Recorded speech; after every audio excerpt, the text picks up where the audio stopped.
If there's one thing that my family and friends know me for, it's being an amazing gift giver. I owe it all to Celebrations Passport from 1-800-Flowers.com, my one-stop shopping site that has amazing gifts for every occasion. With Celebrations Passport, I get free shipping on thousands of amazing gifts. And the more gifts I give, the more perks and rewards I earn. To learn more and take your gift giving to the next level, visit 1-800-Flowers.com/ACAST. That's 1-800-Flowers.com/ACAST.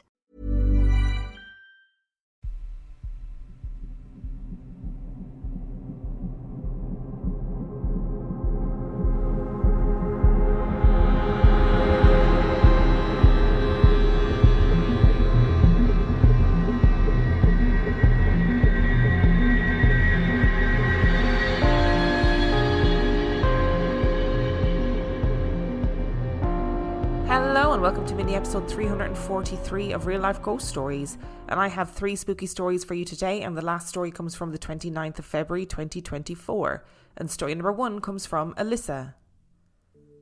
I've had an abundance of experiences of my own, as well as plenty of stories that my family has experienced. I couldn't possibly share them all even if I wanted to, but I do have quite a few that I would like to share. I've always been extremely intrigued by the paranormal, albeit I do frighten myself with it now and again. The kind of person that watches scary shite and then sleeps with all the light on and prays to God for a week after. But it still doesn't stop me from wanting more. I've also always been in tune with the paranormal. I can feel the auras, and even though I may not see them, I know they are there beside me or in the building in general. My family and I took a vacation to New Orleans at the end of 2009. If I recall correctly, we were there during New Year's.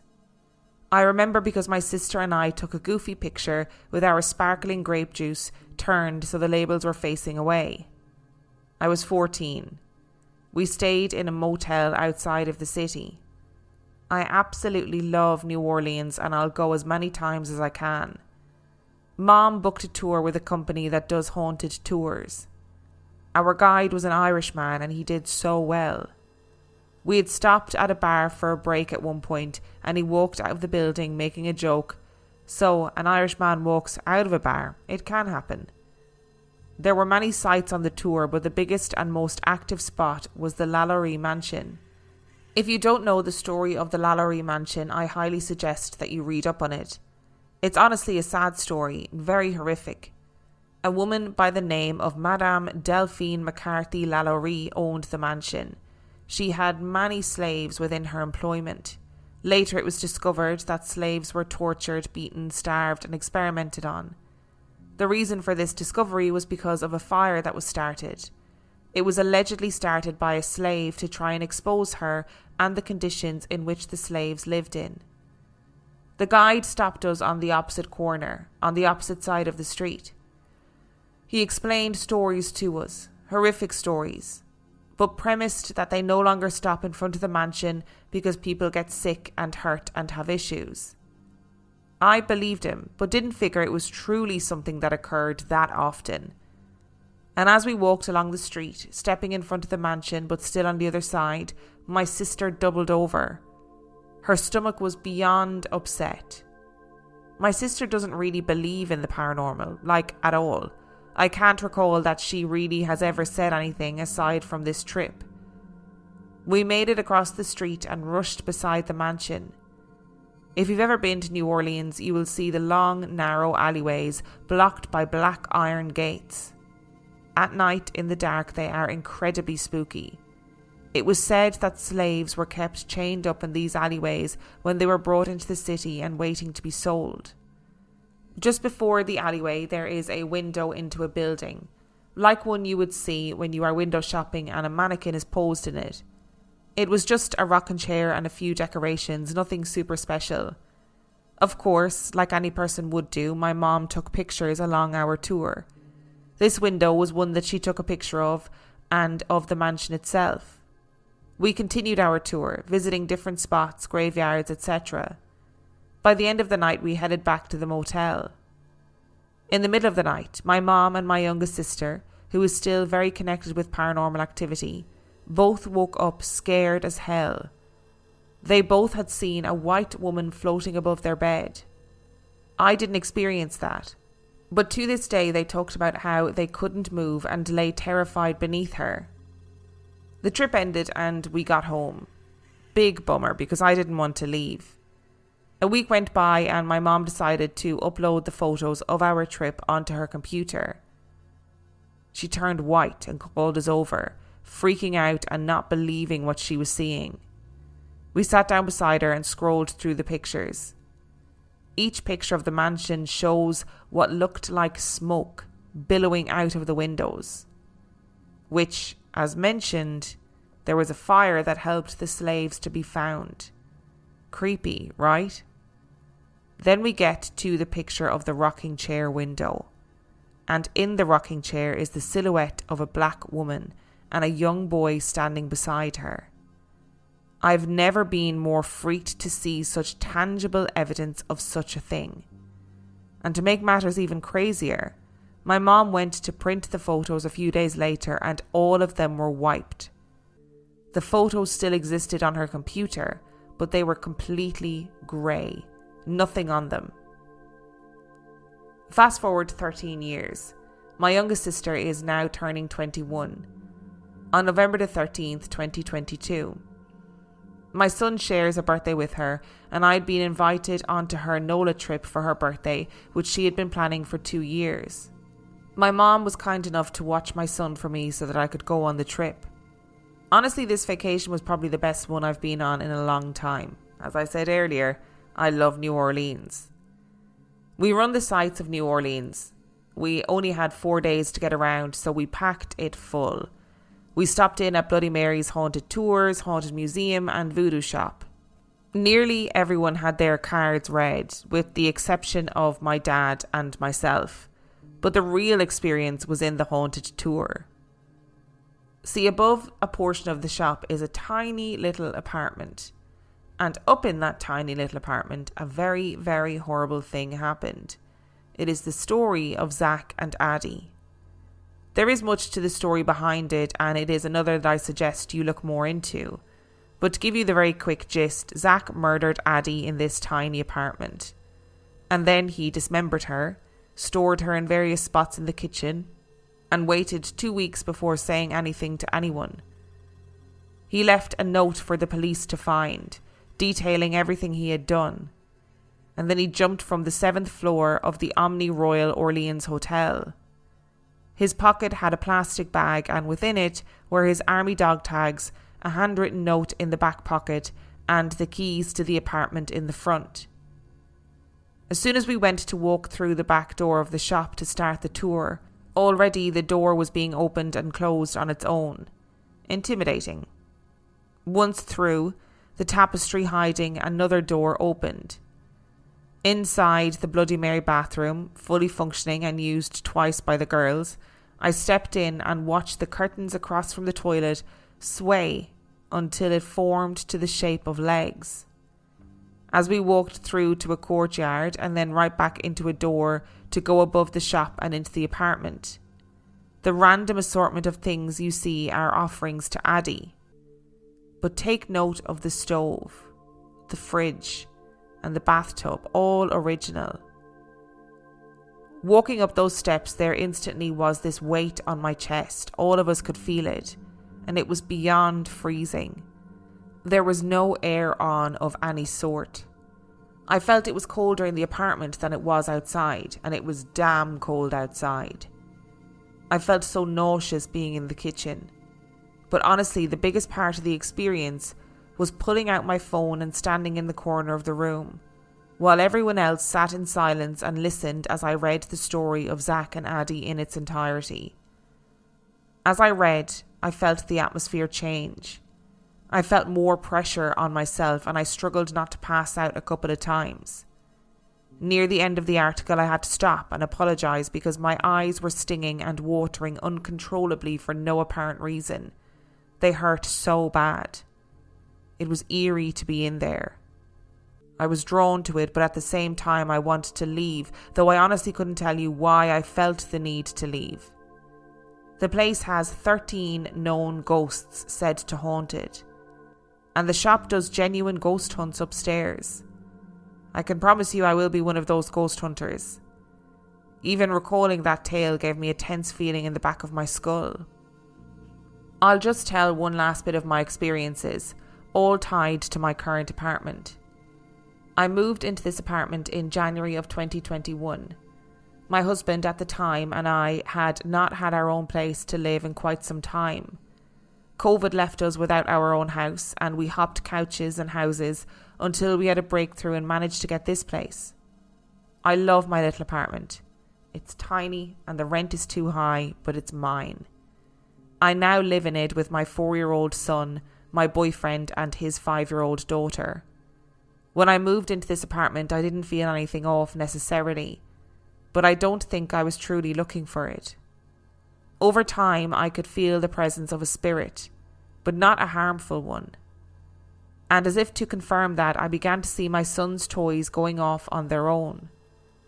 A friend of mine said it was probably just the batteries being old, and that could make the toy wonky. However, it wasn't just that one toy. If the toy could make noise, it would. And more often than not, it was going off in the middle of the night. Which honestly, even with a benevolent spirit, is still an uneasy experience, especially when you're in the apartment on your own. There was a toy that my stepdaughter had. It was a puppy that would only make noise like panting and barking when you pressed on its paw. It was not motion activated. We had moved it to the very top of a bookshelf because my son would try to play with it and it would upset his sister. But from atop the bookshelf, even if it was motion activated, there was no way that anything was going to make that toy go off. But it did, repeatedly on random nights. Finally, my husband at the time had ripped out the battery pack and thrown it at the wall. Extreme, but it did solve the problem. But I could sense that it was a little girl. She just wanted to play. And for a long time it would happen randomly and I felt no issue. There wasn't much activity for a little while.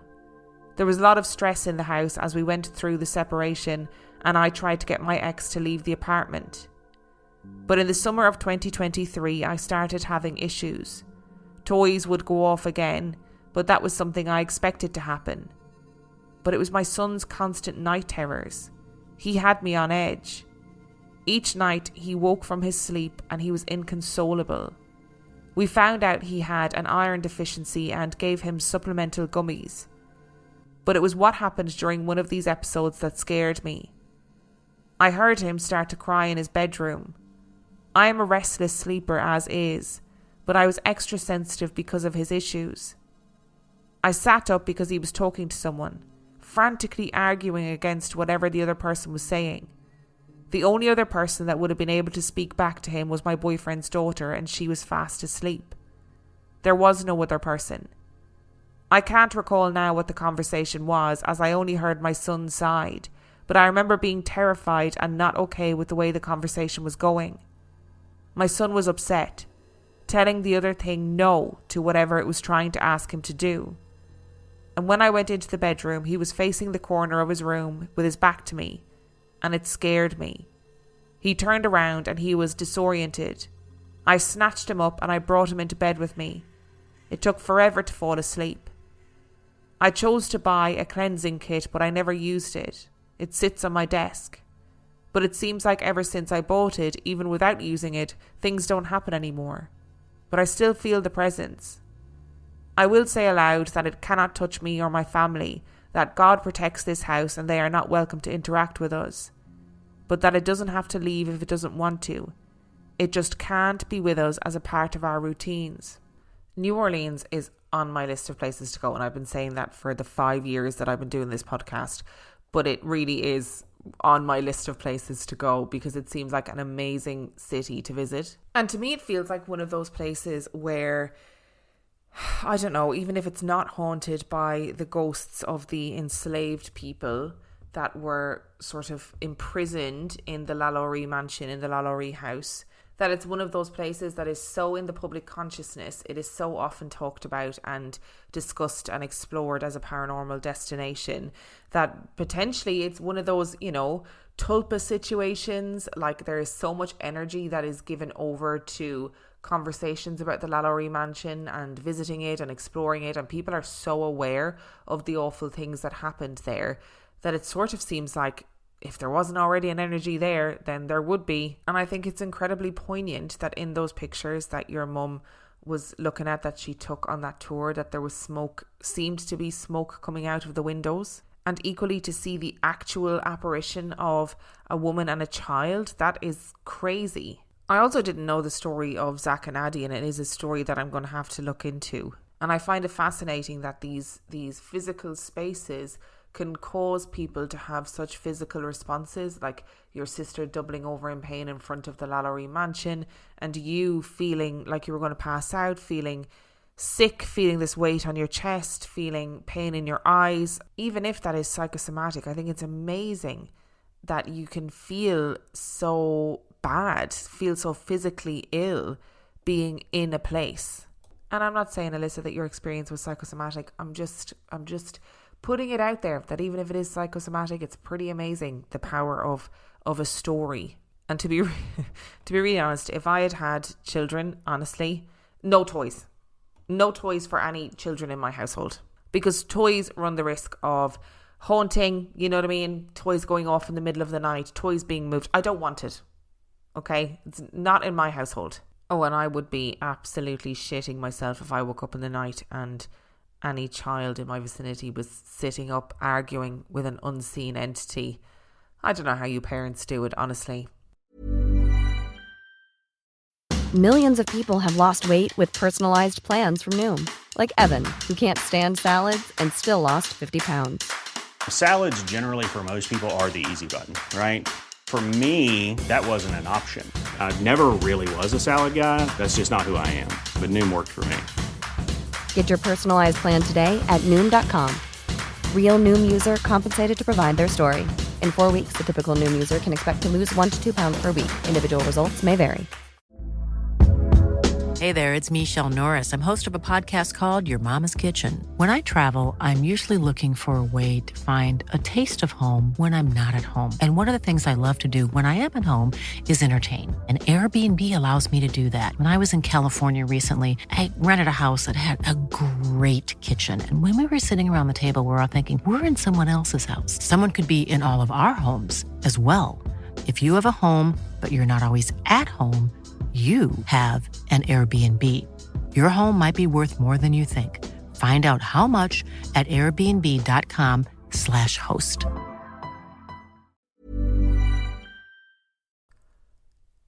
And story number 2 comes from Lana.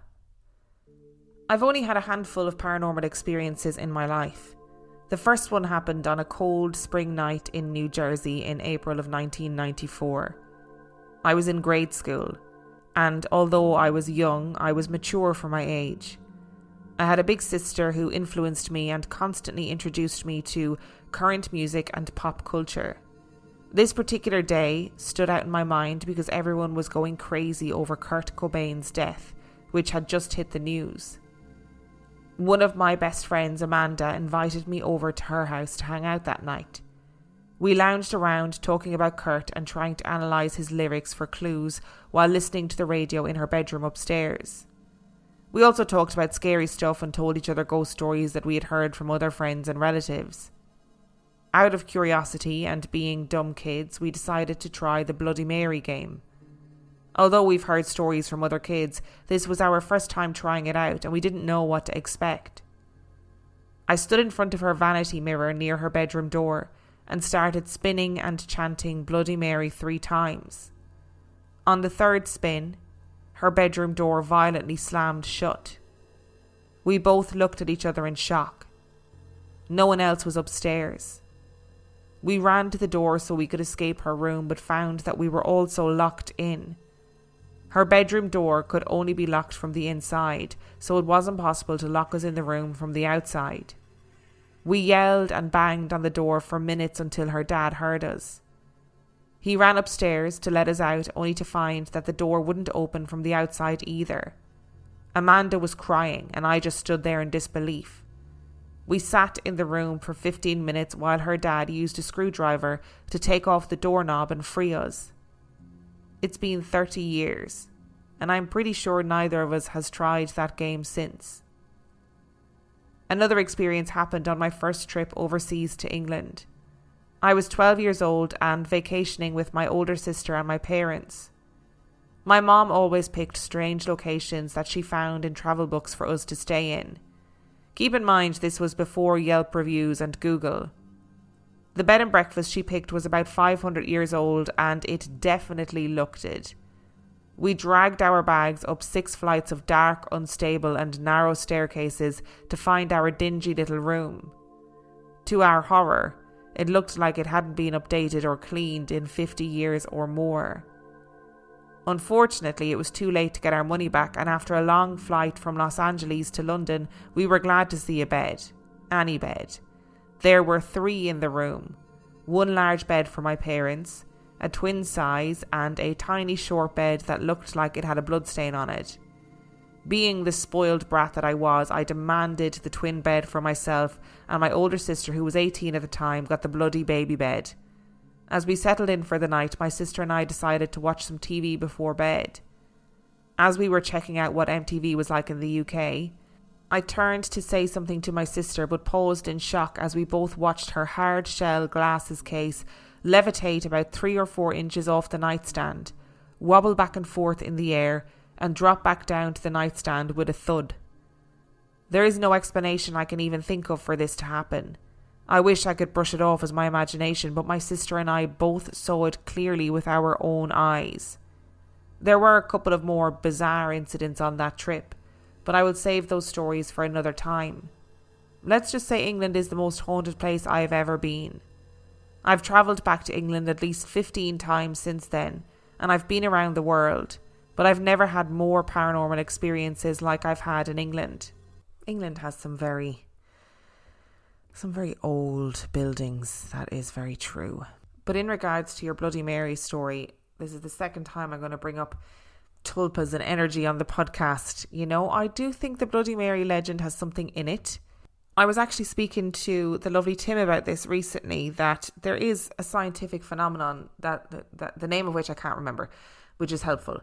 But so looking at your face in dim lighting for a long period of time in the mirror causes your brain to distort your face, which is one of the reasons why many people think that they see a version of Bloody Mary in the mirror when they do this, because something is actually happening. They are actually seeing something different, which I think, first of all, in itself is incredible.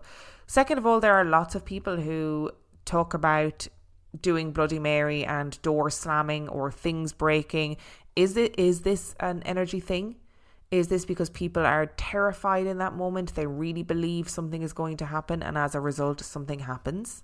Because let me tell you, right, even though I don't necessarily believe that Bloody Mary is an entity that's going to come and, I don't know, look in your mirror and, I don't know what she does actually, pull your hair or whatever it is she does.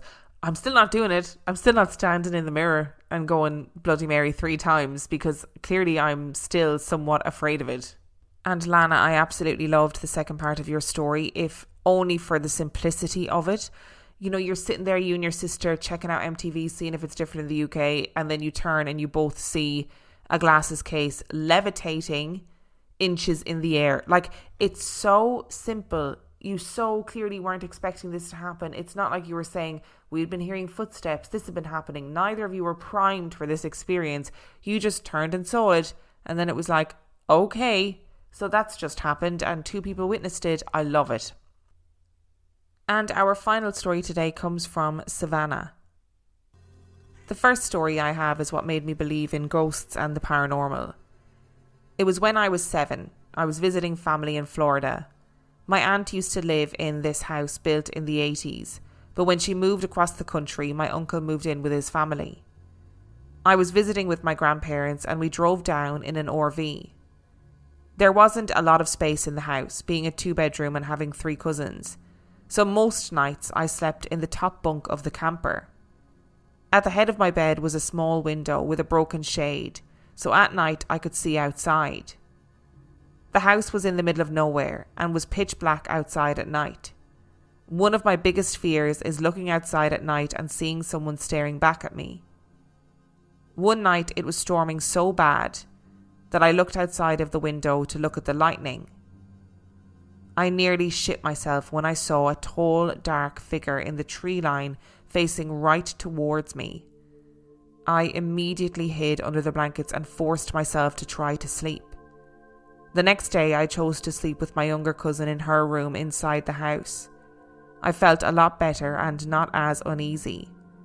Obviously, I had no clue what was going to happen. I fell asleep pretty quickly, well before my cousin did. Suddenly, I woke up realising it was 3:23 in the morning. I felt like I hadn't even slept. I sat up, reaching for the covers so I could get up and go to the bathroom. As I stood up in the corner of my eye, I saw a figure. My cousin has a history of sleepwalking, so I just assumed it was her. But when I called out to her, the figure moved closer and I saw that there was no face. It was completely black. I turned over to try and wake up my cousin, and when we looked back, nothing was there. I felt uneasy the rest of the trip, but I never felt it again. My next ghost story was when I was 14. My freshman year, my family went to a very small town in Wyoming to do a triennial family Christmas. The house was filled with my cousins and aunts and uncles. It was my grandparents' house, so all of my aunts and uncles slept in their childhood bedrooms. All of the kids were sent to sleep in the upstairs den. My grandma has been convinced for years that my great-uncle haunted the house. My great-uncle was a jokester and was very fond of my grandma. That probably explains why he targeted me. I look extremely like my grandma when she was my age. One day my grandma and I were upstairs using the sewing machine to fix some holes in my dad's and I's pants. It was just us up there. Everyone else had gone sledding. We brought our dog with us, so when something brushed against my grandma's leg, she assumed it was the dog. But we heard my dog playing downstairs with my grandpa. This happened a few times and we had no clue what it was. She joked and said it was my great-uncle messing with her. The next day my family went out to ski, and it was just my grandparents and me again. I ran upstairs to grab my chapstick and I heard footsteps on the wooden floor.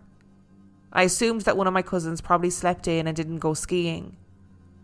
When I got up the stairs, there was no one there, so I brushed it off and assumed it was just the floor creaking when I was walking up the stairs. When I bent down to reach into my bag, I heard a large thud, and 4 books were on the floor. Mind you, there were hundreds of books in this den, and every one was shoved so closely together you had to really pull to get one. These books were nowhere near falling. When I went to leave, a neon sign my grandpa got when his brother passed started flickering, even though it hasn't worked for over 10 years. That was the last freaky thing that happened, but I always felt that someone was right against my back. Every night there, I would have dreams of when my dad was younger, and my great-uncle would spend time with the family when he was alive. And every day when I would ask my dad, he would respond with, "How did you know that?" My last ghost story was when I was 16 at my own house. One day I was home alone rearranging my room. I had to unplug the TV to move it across the room, and I hadn't plugged it back in yet. I left my room to go and let my dog outside, and when I came back, my TV was plugged in on full volume and playing a World War II documentary. I am related to people that were in World War I, not the good side, sadly, and I was convinced that it was one of them who did it. I always felt like there was something in my closet, the same thing that turned my TV on. Once I cleansed my room though, it was gone and hasn't come back. I've always felt like I've had a connection to spirits, maybe not a medium, but an empath. I can feel spirits and feel what happened at some places. At Pearl Harbor, I felt great sadness, and Native American mounds gave me great joy and great sadness where tragedies have happened. I'm starting to test this more, planning a trip to Savannah, Georgia to see if I really am an empath. Oh, I am loving this exploration of your empathic abilities, trying to figure that shit out. I'm here for it. Your first story gave me the absolute heebie-jeebies. Like, the idea of looking out the window and the lightning flashes and you see a tall, thin figure in the tree line facing towards you. Oh my, no, thank you. No. I would be really curious to know if any of your cousins or your relations had any experiences or feelings in that house or in that area or on that land. Or whether, like you said, whether you have empathic abilities and you were able to see and feel things that maybe other people can't. And maybe with the second part of the story, maybe you're right. Maybe your great uncle had never left that house and was looking at you and basically seeing a younger version of your grandmother and was like, haha, I'm going to play tricks on her all over again. Because definitely these incidents that you describe in your grandmother's house, things falling on the floor, things brushing against you, lights flickering, etc., they sort of feel very non-threatening, I would say. I know it's unpleasant at the time, and you probably feel like I am very frightened and I am not a fan of this, but equally non-threatening. And it also sounds like you are seeing things in your dreams or reliving moments from that household in your dreams, or the house is showing you moments that have gone past, which I think is quite a nice thing too. I am so curious to know how you get on exploring your empathic abilities. Thank you so much for listening to today's episode. Thank you to Alyssa, Lana and Savannah for sending in your stories. Remember, the last story comes from the 29th of February 2024. And if you would like to send in your story, you can do so by emailing it to reallifeghoststoriespodcast@gmail.com. You can also check out the website reallifeghoststoriespodcast.com. And if you are desperate for some extra content, you can subscribe to the Patreon. That is patreon.com/reallifeghoststories, where for $5 a month or $2 a month, you get access to heaps of extra content, as well as every single main and mini episode completely ad-free. And on that note, I shall see you next time. 1-800-Flowers.com is more than your birthday, anniversary, or just because gift-giving destination. We put our hearts into everything we do to help you celebrate all life's special occasions with friends and family. From our farmers and bakers, florists and makers, everything from 1-800-Flowers is made with love every step of the way, because we know that nothing is more important than delivering a smile. To learn more, visit 1-800-Flowers.com/ACAST. That's 1-800-Flowers.com/ACAST.